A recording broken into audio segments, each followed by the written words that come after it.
Il y a des choses que l'on voit et d'autres que l'on sent. Des gens qui ne disent rien de menaçant, ne font rien d'évidemment mal, mais qui laissent derrière eux un parfum de trouble, de confusion ou de fatigue. On ne peut pas toujours les désigner du doigt. Pourtant, quelque chose en nous sait. Le monde spirituel ne fonctionne pas uniquement à travers ce qui est visible ou logique. Il est rempli de signes, de pressentiments, de silences qui parlent fort. Il existe des gens autour de nous qui ne sont pas là par hasard, des présences qui assombrissent, qui divisent, qui absorbent, sans que leur visage ne change. Parfois, le mal n'a ni corne ni cri. Il a un sourire calme, une voix douce, une posture humble, mais une empreinte spirituelle lourde. Ce que tu vas entendre ici, ce ne sont pas des accusations, ni des théories. Ce sont des indices, des signes.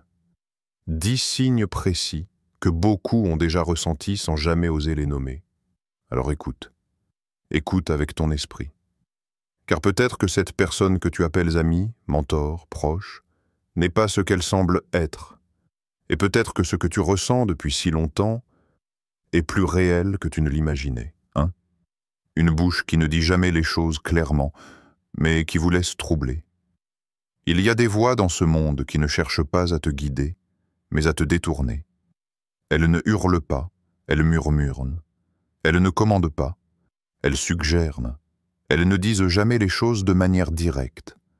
Et pourtant, quand elles ont fini de parler, tu te sens chargé. Pas de lumière, mais d'un brouillard spirituel. Cette personne, tu l'as peut-être déjà croisée. Elle s'exprime avec un air de sagesse, presque mystique. Elle cite des phrases qui ressemblent à des proverbes, mais leurs racines sont faussées. Elle parle de lumière, mais son langage crée des ombres. Elle se prétend proche de Dieu, mais ses mots à lui ne sont jamais clairs dans sa bouche. C'est comme si chaque syllabe portait un poison invisible. Elle dit « tu comprendras avec le temps ». Ou encore « le spirituel ne s'explique pas, il se ressent ». Et toi, tu restes là, perdu, incapable de discerner si elle vient pour t'élever ou t'envoûter. Ce n'est pas qu'elle ment, c'est pire que ça. Elle te laisse croire que tu es trop immature pour saisir ses révélations. En réalité, elle construit un langage inaccessible pour que tu dépendes d'elle. Car plus tu es dans le flou, plus elle devient ton interprète. Et dans cette relation tordue, ce n'est pas Dieu que tu écoutes, c'est elle. Tu ressens parfois un poids après vos échanges, pas une conviction divine, mais un malaise, un vide. Elle t'a parlé, mais au lieu de te rapprocher du Très-Haut, tu sens que ton esprit a été aspiré, dérouté. Et ce sentiment, tu le repousses souvent, par peur d'être injuste ou méfiant, mais il revient. Car la voix de Dieu apaise, oriente, élève. Elle ne manipule jamais par des mots ambigus. Elle ne te fait jamais sentir inférieur ou dépendant d'un autre humain pour comprendre. Quand Dieu parle, même la brume s'écarte. Et parfois, ce n'est pas un message que cette personne porte, c'est un manteau qui cache une influence qui n'est pas du ciel, une atmosphère lourde dès qu'elle entre dans une pièce. Ce jour-là, tu n'as rien vu, mais tu as tout ressenti. Tu étais tranquille, l'ambiance légère, les cœurs ouverts. Et puis, elle est entrée. Rien d'extraordinaire à première vue, une femme comme une autre. Pas de regard noir, pas de geste suspect, mais l'air a changé. Sans qu'elle dise un mot, il y a eu comme une baisse invisible dans la température spirituelle. Quelque chose s'est resserré dans ton torse. Tu as senti un malaise qui n'était pas physique, mais profond. Ce n'était pas une angoisse, c'était une densité. Comme si la lumière de la pièce s'était affaiblie sans que les ampoules ne bougent. Les rires se sont faits plus rares, les regards se sont fuyants. Les conversations, autrefois naturelles, sont devenues mécaniques. Tu t'es surpris à surveiller tes mots sans savoir pourquoi. Elle s'est installée, a pris sa place, et son silence était plus bavard que 1000 discours. Tu ne saurais pas l'expliquer, mais tu savais que quelque chose dans l'équilibre avait été perturbé. Plus tard, une autre personne a murmuré « Je ne me sentais pas bien quand elle est arrivée ». Et un autre encore « Depuis qu'elle est ici, j'ai des pensées que je ne comprends pas. » Et tu comprends que tu n'es pas fou. Tu n'as pas rêvé. Ce que tu as ressenti était réel, mais spirituel. Il existe des gens qui transportent avec eux une charge qui ne leur appartient pas entièrement. Ce n'est pas une simple mauvaise humeur, ni une dépression passagère.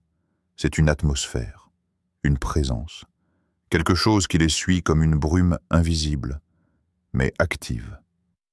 Et partout où ils passent, la paix se retire, même si eux ne lèvent jamais la voix. Certains appellent cela l'aura, mais ce n'est pas une énergie neutre. C'est un manteau spirituel. Et ce manteau n'est pas toujours du bon royaume. Ceux qui portent cela n'ont pas besoin de parler pour affecter un lieu. Leur présence seule suffit. Car ce qu'ils transportent cherche à dominer l'espace. 3. Elle crée des conflits là où il n'y en avait jamais eu. Il y a des personnes qui, dès qu'elles s'installent dans ton cercle, l'unité commence à se fissurer. Et au début, tu ne vois rien venir. Tout semble normal. Elle te sourit. Elle t'écoute. Elle te pose même des questions qui donnent l'impression qu'elle s'intéresse sincèrement à toi. Mais ce qu'elle cherche, ce n'est pas la paix, c'est le levier. Et ce levier, c'est l'information. Elle écoute, elle observe, elle analyse les failles. Elle repère les sensibilités, les jalousies, les blessures mal guéries. Elle ne les attaque pas frontalement, non. Ce serait trop visible. Elle les effleure. Elle les réveille doucement. Juste assez pour que la douleur recommence à parler en toi, mais pas assez pour que tu puisses clairement l'accuser d'avoir causé quoi que ce soit.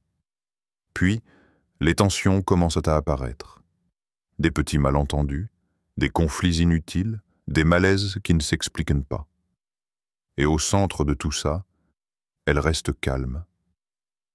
Parfois même, elle joue le rôle de médiatrice. Elle conseille, elle apaise en apparence. Mais chaque fois qu'elle s'en mêle, la situation empire subtilement. C'est un art. Elle ne détruit jamais directement. Elle suggère, elle insinue, elle sème des graines. Elle ne dit pas « elle est jalouse de toi ». Non. Elle dit « tu n'as jamais remarqué comment elle réagit quand tu es félicité ». Et d'un coup, la paix que vous aviez depuis des années devient fragile. Ce qui est terrifiant, c'est que cette personne ne veut parfois même pas gagner. Elle veut juste que personne ne soit uni, car dans l'unité, il y a une force spirituelle, une protection, et elle ne peut pas opérer là où la lumière est compacte. Alors elle divise. Ce n'est pas toujours volontaire. Certaines personnes transportent en elles un esprit de division qu'elles n'ont jamais discerné. D'autres, en revanche, savent exactement ce qu'elles font. Et elles le font bien. Quand une personne entre dans ta vie et que soudainement les relations autour de toi s'effondrent une à une, ce n'est pas un hasard. 4. Tu ressens une oppression ou des cauchemars après l'avoir fréquenté. Ce n'est pas un rêve. Ce n'est pas une simple coïncidence.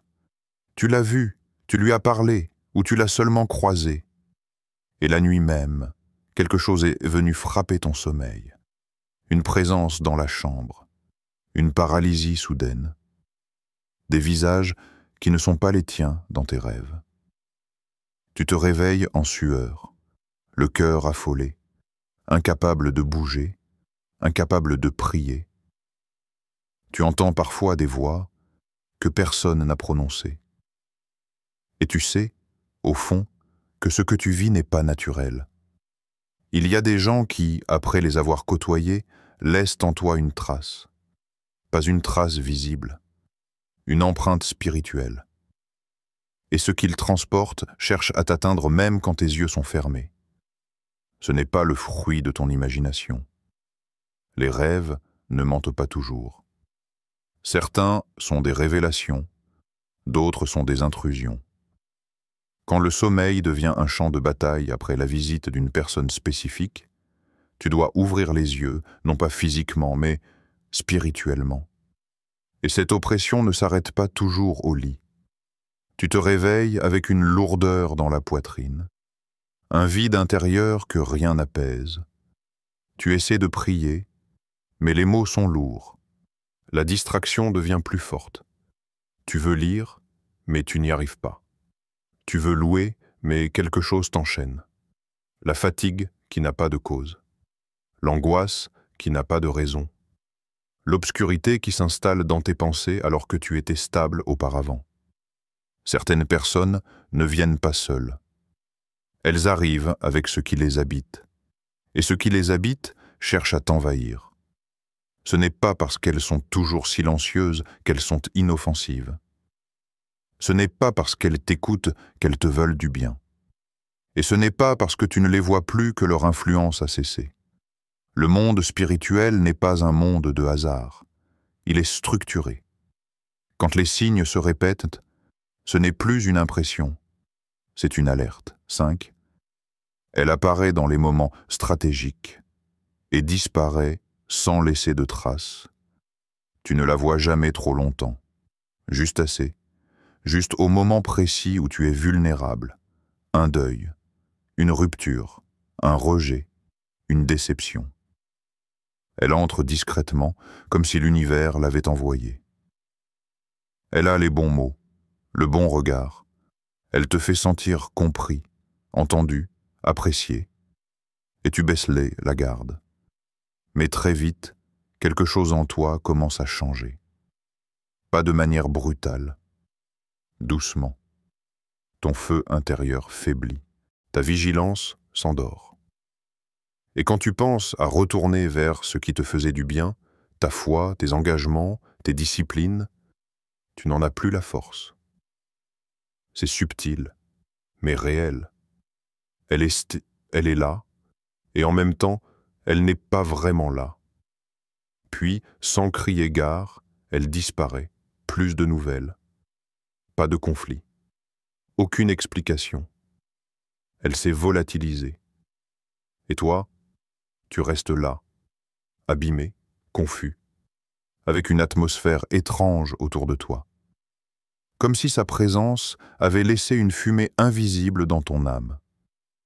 Tu n'arrives pas à remettre les choses en ordre. Tout est désaligné. Ce genre de personne ne vient pas au hasard. Elle arrive sur invitation, souvent celle que ton désespoir lance sans que tu t'en rendes compte. L'ennemi, lui, ne rate jamais ce genre d'occasion. Il ne t'attaque pas de front. Il te propose un soutien toxique, une amitié piégée. Tu ne t'expliques pas pourquoi, mais après elle, quelque chose s'est fermé en toi. Tu priais, tu aimais, tu bâtissais. Maintenant tu doutes, tu t'isoles, tu t'étires entre des pensées qui ne sont pas les tiennes.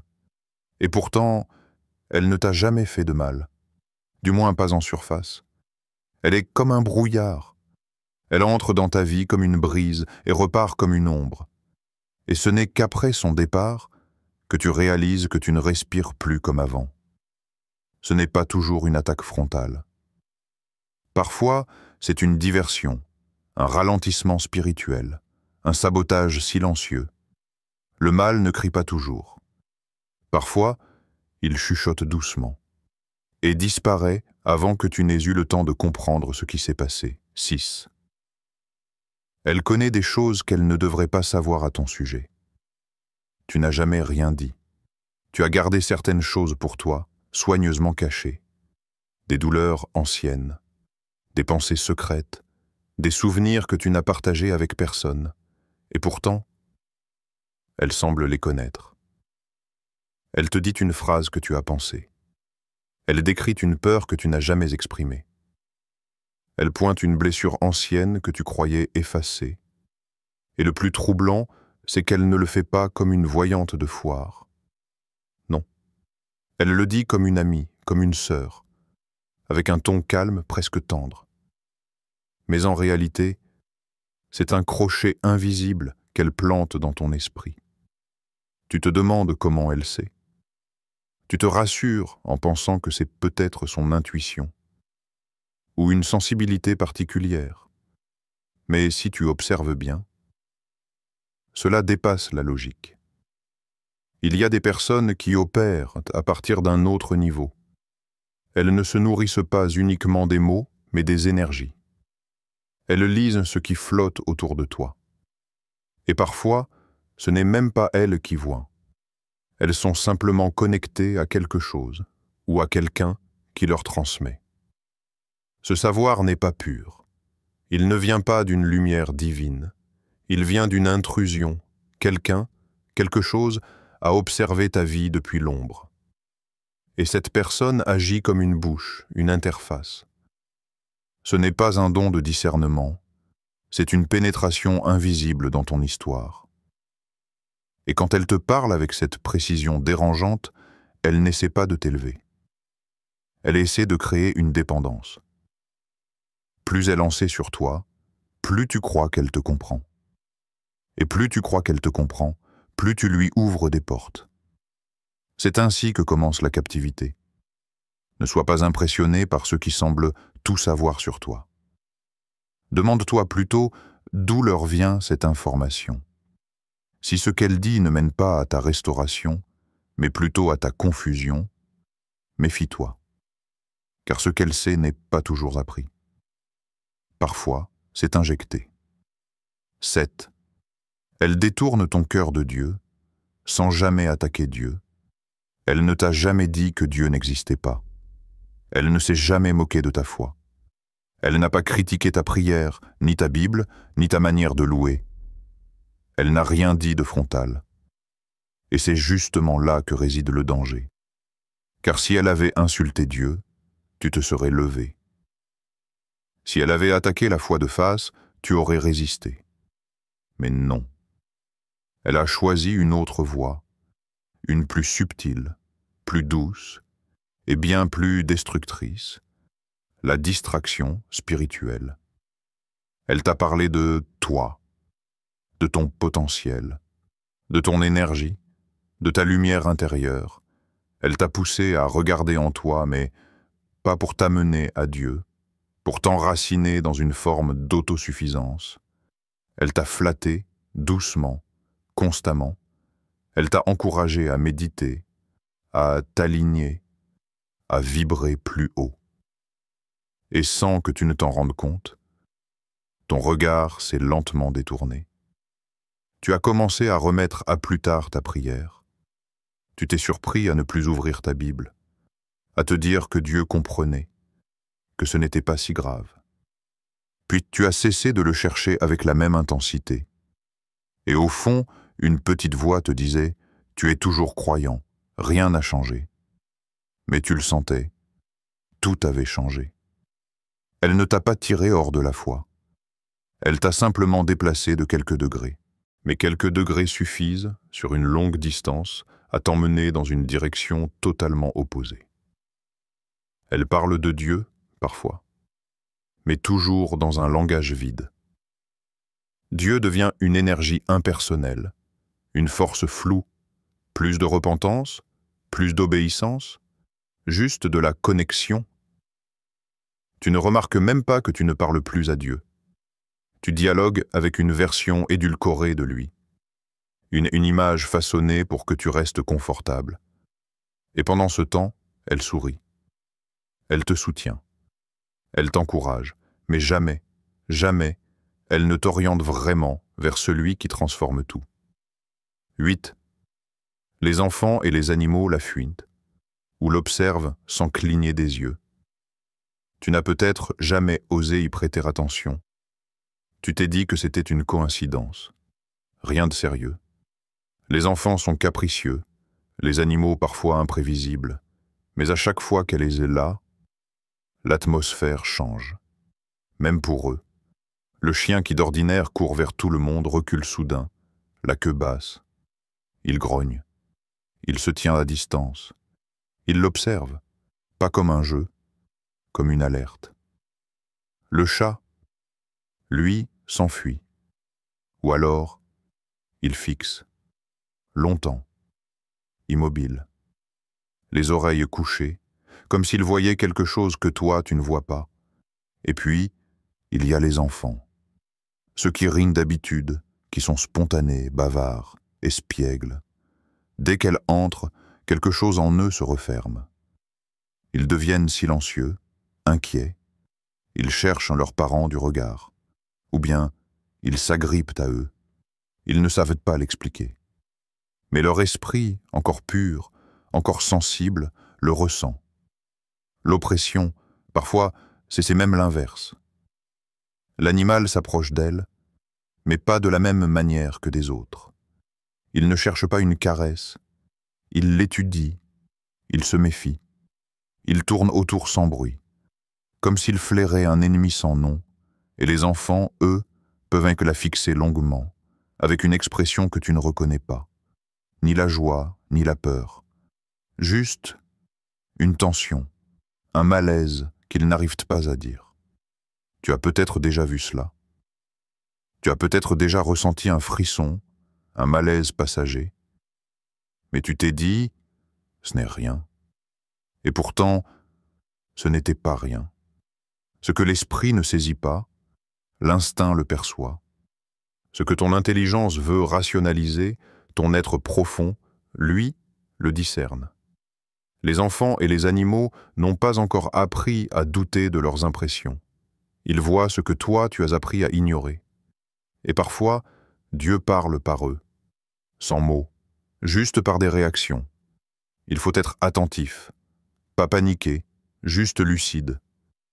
Car ce que tu n'arrives pas à sentir avec tes pensées, ton entourage peut te le crier en silence. 9. Tu te sens coupable. Même quand tu n'as rien fait, ce n'est pas un reproche direct. Elle ne t'accuse pas avec des mots violents. Elle n'élève pas la voix. Non. Elle te regarde simplement, et tu te sens fautif. Tu ressors d'une conversation avec elle, le cœur lourd. Tu n'as pas été insulté ni critiqué clairement, mais une brèche a été ouverte. Elle a glissé des phrases comme « Tu sais, j'ai senti une énergie étrange venant de toi » ou « Je me suis senti blessé par ton silence, mais peut-être que tu étais ailleurs. » Et voilà, tu doutes. Tu doutes de ton comportement. Tu t'interroges sur ton intention. Tu revis tes paroles encore et encore, comme si tu avais blessé quelqu'un, alors que tu étais simplement toi-même. Elle te fait porter des poids invisibles. Tu te sens redevable, sans raison. Tu t'excuses, mais tu ne sais même plus de quoi. Et elle, toujours calme, te regarde avec une compassion qui ne guérit pas, mais qui accable. Une compassion empoisonnée. Il y a des gens qui maîtrisent l'art de la culpabilité induite. Ils savent tout appuyer, sans jamais appuyer trop fort. Ils manipulent par l'ambiguïté, par les silences, par les non-dits. Tu n'as jamais l'impression d'être attaqué, mais toujours celle de devoir te justifier. Et quand tu veux t'en éloigner, un autre poison entre en scène. La dette émotionnelle. Tu te dis qu'elle allait été là pour toi, qu'elle t'a aidé. Tu crains d'être ingrat. Tu te demandes, et si c'était moi le problème? Voilà comment tu perds confiance en ton propre jugement. Voilà comment tu remets en question ton discernement, ta paix, ton intégrité. Mais Dieu ne manipule pas. L'Esprit Saint convainc. Il ne culpabilise pas. Il alerte avec clarté, pas avec du brouillard émotionnel. Quand une personne t'éloigne de toi-même, te pousse à t'excuser constamment et te fait sentir coupable d'être juste, elle n'est pas un appui. Elle est un piège. Et parfois, ce piège parle doucement. Il te caresse d'une main, pendant que l'autre serre autour de ton âme. 10. Sa présence t'épuise. Même quand elle est si bienveillante. Il y a des gens qui ne crient pas, qui ne blessent pas, qui ne jugent pas. Ils sourient, te soutiennent, t'écoutent. En apparence, ils sont bienveillants. Et pourtant, chaque fois qu'ils repartent, tu te sens vidé. C'est une fatigue étrange. pas celle du corps. C'est une lassitude dans l'âme, une forme de brouillard intérieur. Tu n'as pas mal, tu n'es pas triste, mais tu n'as plus d'élan, tu n'as plus de feu. Tu veux prier, mais tu n'y arrives pas.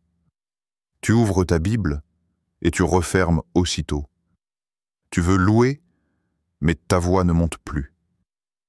Comme si quelque chose t'avait aspiré l'énergie sans que tu t'en rendes compte. Et à chaque fois, c'est après elle. C'est subtil. Ce n'est pas de la violence, ce n'est pas une attaque. C'est une dissipation, une perte lente, comme une mèche qui se consume sans flamme. Et tu mets du temps à faire le lien, parce qu'elle est gentille, parce qu'elle ne t'a jamais blessé, parce qu'elle semble lumineuse. Mais l'ennemi ne vient pas toujours avec des dents, il vient parfois avec une caresse. Il existe une forme de parasitisme spirituel que peu osent que nommer. Ce n'est pas de la méchanceté, c'est une présence qui absorbe sans rendre. Elle t'écoute, oui, mais elle prend ton énergie. Elle s'invite dans ta paix, et elle repart en te laissant confus, éteint, dispersé. Tu remarques que depuis qu'elle est ses proches, tu t'éloignes de l'essentiel. Tu es distrait dans tes choix, moins concentré, moins ancré. Ton esprit, avant clair et lucide, devient lent, brumeux. Tu procrastines, tu doutes, et tu ne sais pas pourquoi. Mais Dieu te donne des repères. Il ne laisse jamais ses enfants dans l'obscurité totale. Il te montre, par cette fatigue étrange, que ce lien n'est pas sain, que cette personne, malgré les apparences, est une fuite d'énergie spirituelle. Ce n'est pas parce qu'elle ne te combat pas qu'elle te construit. Ce n'est pas parce qu'elle t'accompagne qu'elle t'élève. Parfois, il faut discerner non ce que la personne dit, mais ce que sa présence déclenche en toi. Tu les as peut-être reconnus. Ces signes. Un, deux, ou tous. Et si ton cœur s'est serré, si ton esprit a ressenti une forme de lucidité soudaine, alors n'ignore pas cet appel. Ce que tu tolères dans le silence finit par grandir dans l'ombre. Et ce qui grandit dans l'ombre finit toujours par étouffer la lumière en toi.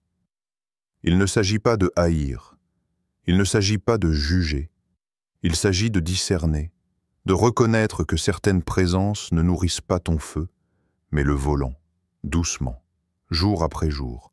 Dieu t'a donné un esprit, et dans cet esprit, il a placé une alarme. Elle ne fait pas de bruit, mais quand elle s'active, elle dérange. Ce dérangement, ce n'est pas une faiblesse, c'est ta protection. Ce que tu ressens, écoute-le, car parfois, le mal n'a pas besoin de frapper. Il suffit qu'il s'installe.